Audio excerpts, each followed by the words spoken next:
Give me a quick brief description of what are the major challenges that are facing courier companies or parcel companies today.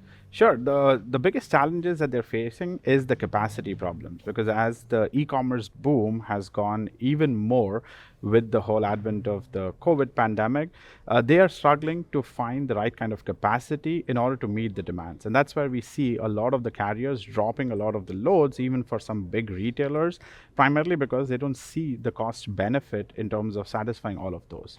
And that has led to the advent of a lot of smaller players and even the bigger players relying on a lot of these third-party OSPs or outside service providers in order to supplement the parcel delivery business. Mm-hmm. Is it working for them? I mean, are they finding, you say it's a capacity crunch, are they finding that extra capacity by doing that, what you're talking about? They can only go so much because there's only so many people that we can add, especially in a very hyper-competitive job market where not many people are ready to drive long hours or actually get into the parcel delivery business being outside. And that's just in general the whole great resignation and the whole concepts around people trying to find alternative sources of income, which has led to the whole driver shortage in the parcel industry, but in general in the trucking industry.